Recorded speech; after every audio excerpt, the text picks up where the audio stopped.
Hello, this is Prashant Tandon, co-founder and CEO of 1MG. And hello, this is Mridu Bhandari from Network 18, and you're watching or listening to this special one on one conversation series on money control, where we are catching up with various newsmakers and finding out how they're dealing with life and business in the times of a global pandemic. Prashant, thank you so much for joining us here today.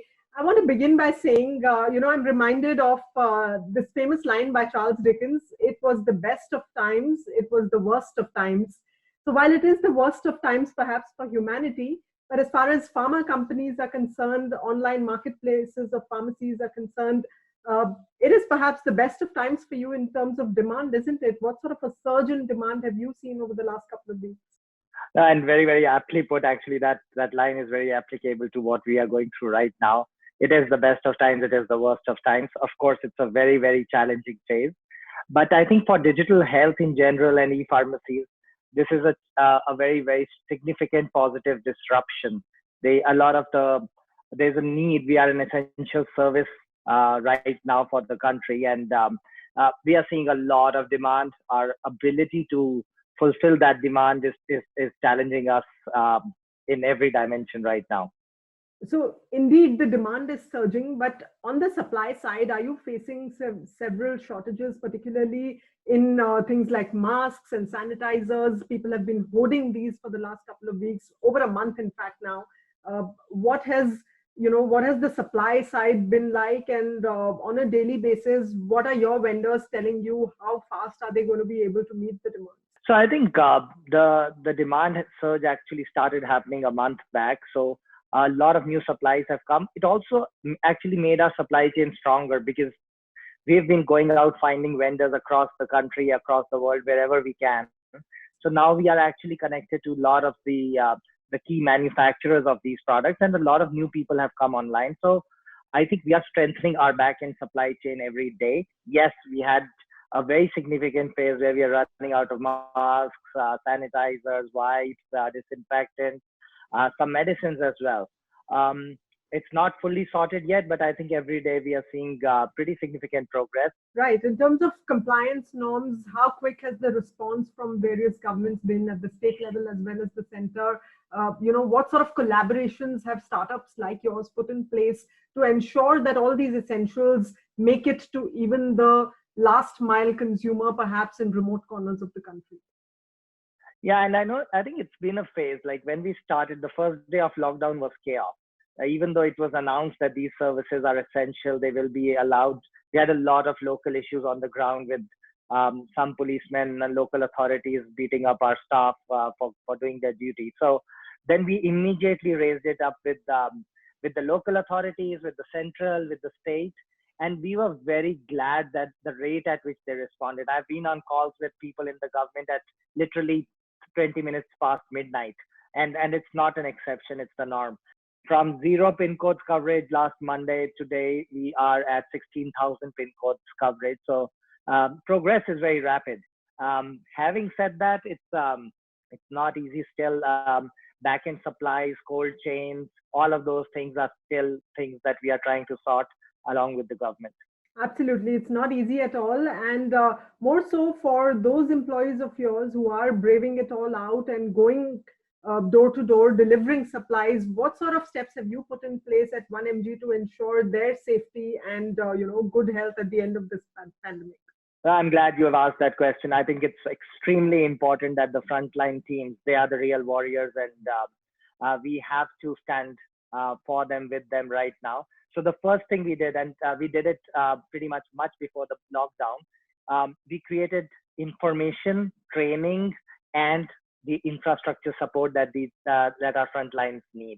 Now, what that means is whether it's access to sanitizers, masks, or just a very clear protocol of hygiene, temperature management, how they are supposed to protect themselves first, and then also make sure that every single customer they deal with also feels safe to deal with them. We set up our internal Corona task force, which was accessible 24 hours to everybody. So our entire field force, over 2,000 people I'm talking about, had access to 24/7 doctors and central teams. So the senior leadership divided different centers as point of contact, so that whatever is needed, we are able to solve for. Well, it's also a time when marketplaces are seeing a flooding of spurious goods. So there are a lot of counterfeits, especially of masks, of sanitizers. How are you as a marketplace ensuring that these low quality, perhaps harmful products don't make it out into the market?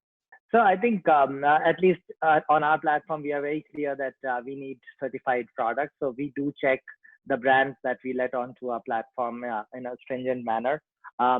Having said that, it's a market issue really, that in the initial phase, the controls in the ecosystem were not very clear. Most people did not know what is the right sanitizer and wrong sanitizer, because it wasn't really, it didn't come with a certificate, but it being classified as an essential commodity, and then I think the drug controller also came up with specifications of what it means to be a certified player. Made it a lot easier for us to know, okay, that these are the brands that are fine, these are the brands that are not, and we only operate with the certified guys. As far as your workforce is concerned, have they been concerned about going out onto the field? Have you seen a dip in your workforce? Are there, those migrant workers who want to go back home and don't want to work for a certain period in time? Is labor shortage a problem at all right now? It's been a significant problem. A lot of labor actually went to their towns and villages just at the beginning of the lockdown. So, and a lot of others, there's this big social stigma that they can't, if they leave their homes, then the entire, not just the family, but the community kind of ostracizes them or says that these guys could bring infection back. So there's been a lot of social pressure on folks. There's been a lot of people who just went to their villages, and also all in all, we were operating at around 50% capacity in terms of manpower. And one final question, Prashant. I've been talking to a lot of business leaders, and a lot of sectors are worried about the looming recession. Clearly, that's not something that 1mg would be worried about. No, we would be.